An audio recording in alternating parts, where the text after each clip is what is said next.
we are holding in the middle of the topic on Lamed Vav, on Ois Vav. We were speaking about the different types of levels of Hashem's Chayis.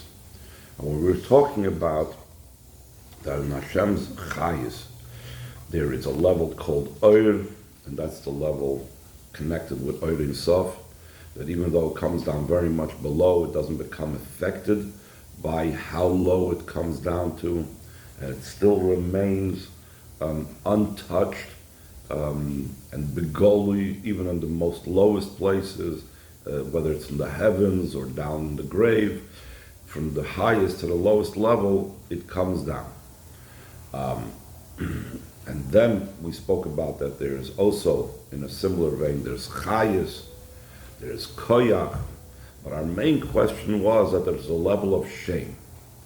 A name, as we know, gives the chayis of everything in this world. All the names of everything in existence. God gives the chayis, there are different permutations of the words of the Asarim HaMaris. Since the Asarim HaMaris, the 10 utterances during the creation, is what gave the energy and life force to every single existence in this world. So every single name of every being is evolved from those things and is the chayis of that individual being. Not only that individual species, but also that individual person that's called the Chaim, Avram, Moshe, and so on. And we said that a name is just the opposite. Then we talk about Oir. Oir is about Gili. From the Oir you can understand about the Ma'ir, because the Oir is Davuk to the Ma'ir, as we said. So therefore, by looking at the light, you can tell, is it a great light? Is it a sunlight? Is it moonlight? Is it candlelight? Is it torchlight? A name is not at all indicative of who is being called by that name. The name, many people can be called by the same name, and there are totally different characteristics, because the name is not about revelation. So since we are speaking about the Va'atam Achayas Kulam, and the Va'atam Achayas Kulam is indicating the level of the naming that takes place through and the naming that takes place is what their chayis is. And we said before, the chayis of everything is from a level of oil. Atam chayis kulam is also the level of the oil that is equal and begoli all over. So how does that fit in with the idea of name? That the idea of the name of something, the chayis over there is not revealed. That was in general the question that we left off at the end of Ois Hey. So now he's going to explain that despite the fact that the name's connection with a individual, with the person that's called by the name, is not seemingly so powerful, because it doesn't reveal anything about the person, not like Oir that reveals something about the Moir, because the Oir is Davuk ba Moir, or even Chayis is Davuk in the source of Chayis. So how is this when we talk about also the level of name? And the Rebbe is going to explain that really that's even more powerful. So again, Ois Vav, page Lamed Vav in the Maimer, line 13. The point of the explanation of this is the idea that the life force and vitality of all creations is also the level of the name. Like it's explained in Sharich V'Emunah, like we were quoting from before, that the name that something is called, that gives its life force and its energy. And we even brought down a Chiddush that the Rebbe said also that it's not just the names of Lashon Kodesh, which seems to be the indication of Sharich V'Emunah, but the Rebbe brought from his father being Medayik and learning different things out in Avodas Hashem, even from secular names, that even a secular name, since by Hashgacha Pratis, something where someone is called by that secular name, it also has an energy and vitality to it. So why is that? That the chayis is expressed or is brought down through the name. So he says, because there is an advantage in the name in comparison to the light. So even though Oir is Davuk and it's revealed as connected to the luminary and the source, the name, on the other hand, has something more powerful even than the Oir. Not just equal to, but even greater. The idea behind this is, like the Rebbe Marash explains in the Maimer Chazal,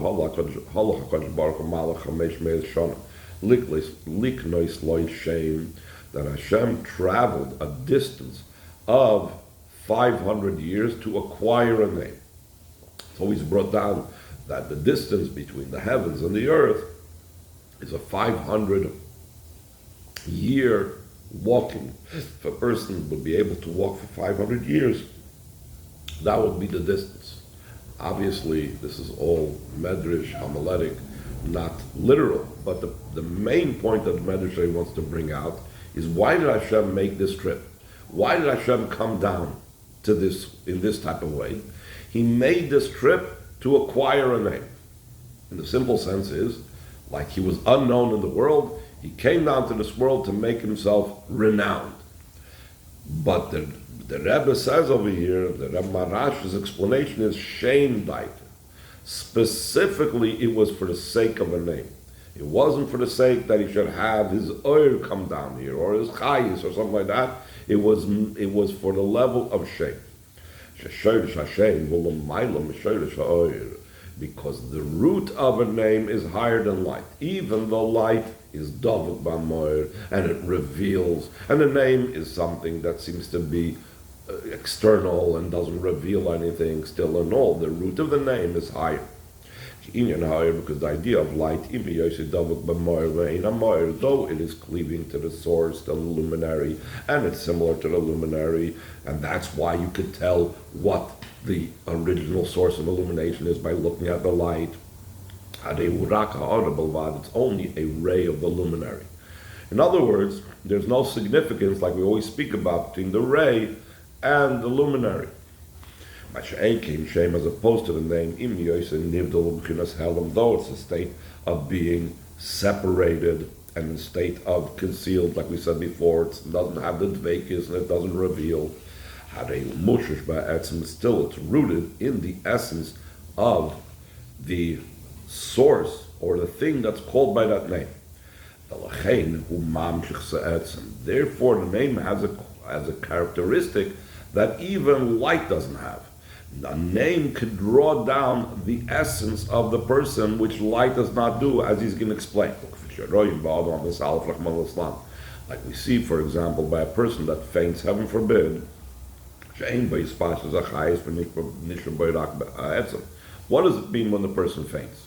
Instead of the life force and the energy of the soul expressing itself through the body, he's unconscious. He's unconscious means that the hispashtus of the chayis, the expression of the life force, instead of going outward, instead it pulled inward. It's all left that's present really is the essence. And what happens? How do you remedy that? It says in line 36, through calling the person by his name, you could bring his soul back. Because through calling by the name, one draws down the essence. And even more than that, we find in the characteristic of a name,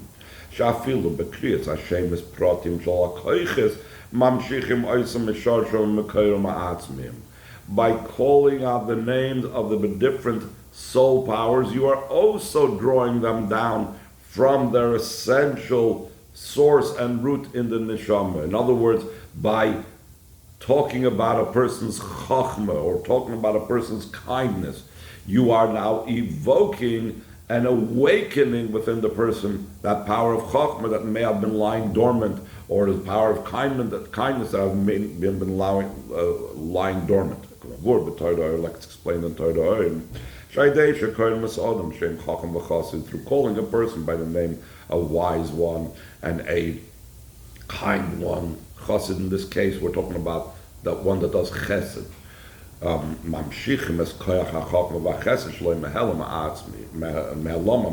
We draw down their power of wisdom and their power of kindness from their essential state of concealment. And Mamar Chassidus elaborate upon that a person cannot be at the moment in the frame of mind to like want to act in a kind manner. Or he's not in the frame of mind where he's like involved in a certain sugi, or his chachma is like now not open and so on and so forth. Yet, by calling him that, say, you're such a great chacham, please help me understand this difficult part of the Gemara. Or you're such a kind person, please help me out in this problem. So we're not using over here flattery. We're not like addressing his ego and trying to build up his ego and therefore evoke from him the kindness and the wisdom. It's not that.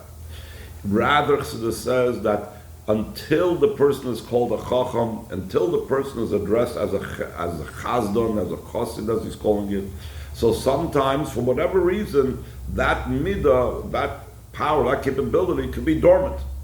Comes the person, the other person, and evokes by him that kindness and that midah by naming it. So you see, by naming and calling the person, saying, you are a chacham. It's not even a proper name. It's not like Chaim Moshe Yitzchak. But it's a name of a certain character trait. You are such a kind person. That evokes and brings out from a state of concealment to revelation his power of chachma, his power of chesed, and so on. And not only does this apply down here below, similarly it's above, by us calling him a chacham and chassid, which is what we're doing throughout davening. Throughout davening, we are praising Hashem. He's saying, or you are so kind in all your creations, share with us your kindness, and so on. What's the purpose? Hashem needs our flattery. By a human being, we could fool ourselves into thinking that that's the reason why we address the person that way. But Hashem definitely is not flattered by us minuscule, tiny beings calling him a chacham, a chassid, etc., etc. But Chassidus explains that the purpose of our calling Hashem by the term chacham and chassid and so on is to evoke and to bring out from concealment those powers.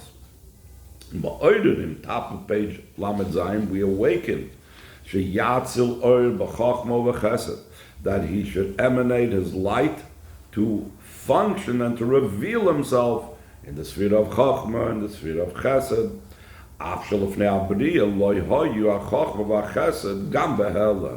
Even though prior to creation, the sphere of chachma, the sphere of chesed, was not even in a state of concealment. By us, it's at least in a state of concealment. And when another person calls us and says, you're such a great chacham, please explain this to me, he's bringing out from that state of concealment my chachma and my chesed and so on. By Hashem, we have the power that by calling him by that name, chacham and chassid and so on, we are actually creating it almost out of whole cloth because it didn't even exist, even in a state of hell. Line 3. Therefore, sometimes it's explained the kriyas, shemus, the magas, gam, the mailam, esesphere, sagnuzes, that when we call Hashem by the names of these different spheres and so on, we are reaching a level even higher than the concealed 10 spheres. Not the 10 spheres the way they're revealed in Atzilus, but even a level where the 10 spheres of Atzilus are derived from. Even there, we are drawing it out from that level. We are revealing it from a level that's higher than that spheres like Moses to make and bring into being the 10 spheres the way they are concealed. So if that is so concerning the individual soul powers of a person, that by calling a person chacham and chassid, we are evoking and drawing it down from their concealment in the essence. So how much more so concerning the specific name of a particular individual? Reuven, Shimon, this is even higher than the different titles and descriptive names that we would call them. He's a chacham, he's a chassid, because those have to do, like we said before, with individual character traits. Whereas the name Reuven and Shimon, these have to do with the very essence of the person. Through calling a person by his name, we draw down the essence, and that's manifest, like we said before, that if a person is unconscious, so we call him by name to awaken him. So now the Rebbe says, now we can understand why the chayis of the nivroim have to do with the level of name. So he says in line 8, why the godly life force of the creations is also the level of name, like the Rebbe says, it's explained sharich v'emunah. Though the level of name is a level of concealment, because there's an advantage in name that's not to be found in the level of oir. There's a quality in a name, a characteristic in name that you do not have in the level of oir. The light, even though it is similar to the luminary, it's only a ray. How much more so the life force of the level of oir that's in all created beings and formed beings and made beings. So it went down lower and lower, and it constricted itself lower and lower. In addition to the fact that it's already only the light of the kav, and the light of the kav is something that's very limited. It's only a thin line in comparison to what was there before. In the light of the kav itself, we are using the expression to be able to come down into Bri Yitzir Asiyah. It's only a ray of a ray alone. That's the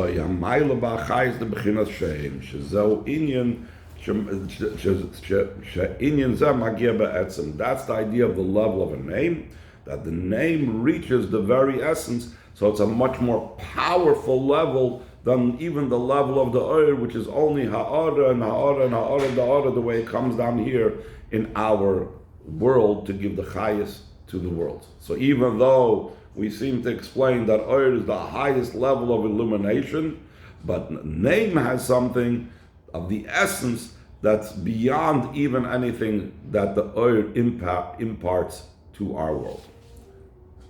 We're continuing in Ois Zayin on page Lamed Zayin, line 18. We can connect this topic in what was explained previously in the advantage of refining the sparks of Mitzrayim. Initially, they were in a total state of concealment.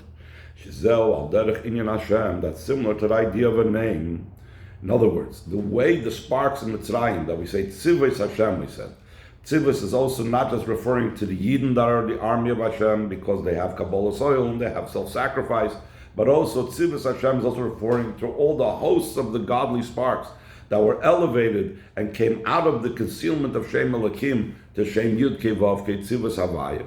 So all of these sparks is similar to the godly life force of the name. The name is concealed. What the essence is there, the same thing, the sparks of Mitzrayim were also concealed. So he says in line 21, even though it's in the state of a name, even though these sparks are so concealed in Mitzrayim, it still has an advantage over a light. Thinking about it as well, so this explains that what is a spark? A spark is something that flew away from the fire. Light is directly connected to whatever fire or every illumination it comes from, and if there's a block between the source and the light is gone. But sparks flit away. They jump away from the source. So the same thing, there's the godly sparks that were embedded in the Mitzrayim, the Netzoitzes that were in Mitzrayim. So it's still in all, it has a Maila Legabe Oir, it's greater than light. Why is it? Line 22, Shal Yodi Dafke Magiyim Ba'etzem, because only through those godly sparks, which is likened here to the idea of a name, one reaches the essence, just like by a person, to awaken the essence, you call him by name. So he says in line 23, this is also where the Tzemach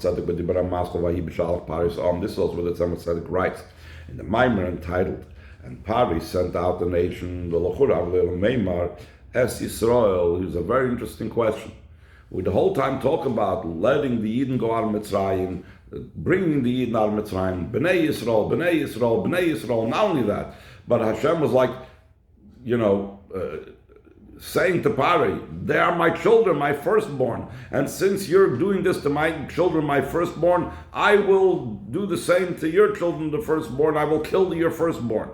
And here, when the Yidden finally go out of Mitzrayim, what does it say? Not Vayhi b'shalach Pari as B'nai Yisrael. Instead, he says Vayhi b'shalach Pari as the nation is what's sent out. Why do we do that? Why are we talking about just like such a very low thing, just about the nation? Which B'chlal, B'nai Yisrael is a Shem Hamayla. Yisrael shows on a high level.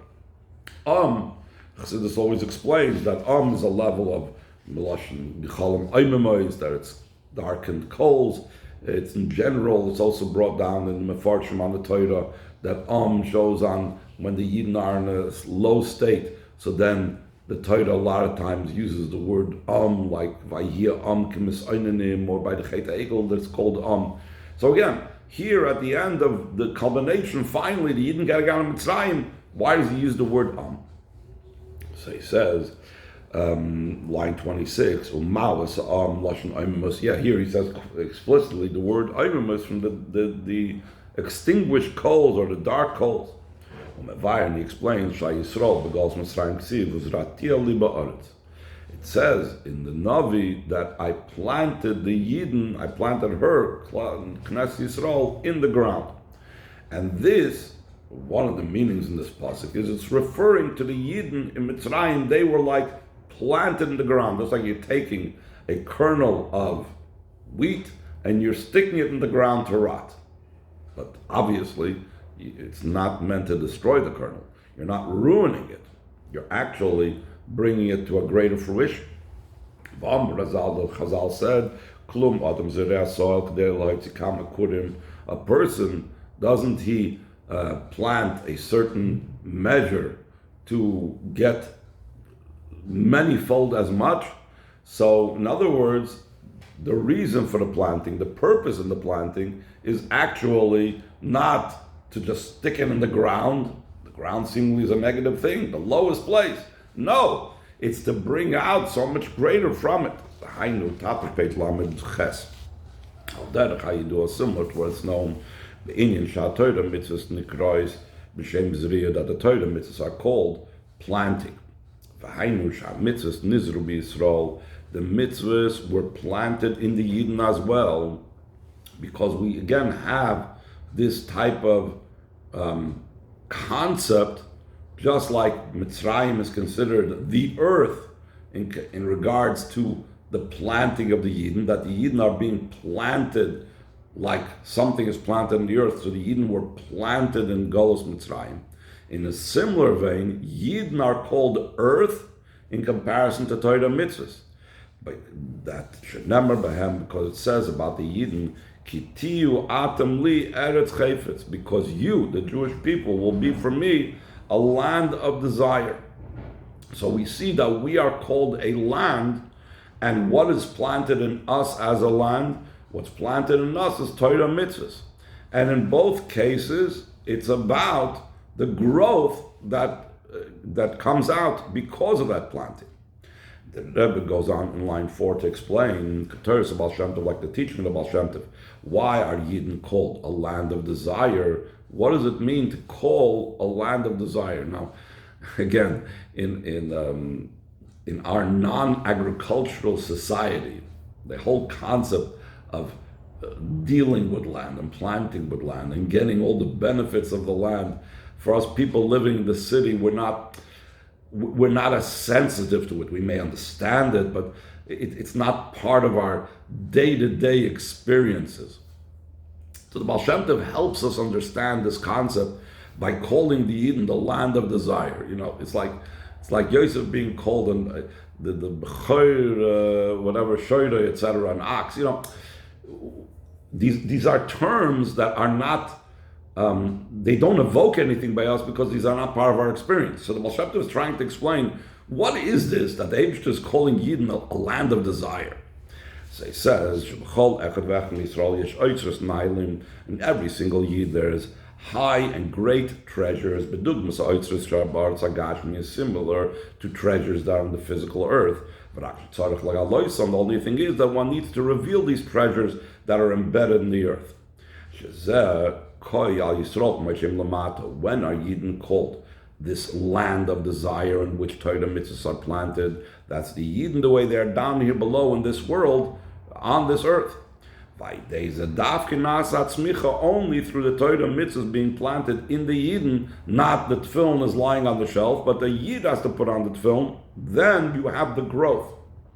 So just like the mitzvahs attain their growth when a Yid does it, when it's planted in the earth, who's the Yid? Similar to this, it's also concerning the planting of the Yidden and the Golos Mitzrayim. That's for the sake of growth.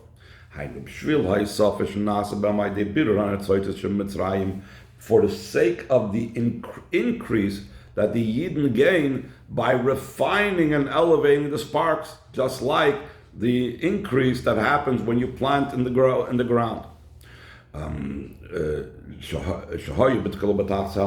Initially, these sparks were in the total state of concealment and covering. Only through this is added a much greater advantage and elevation by them extracting these sparks. Similar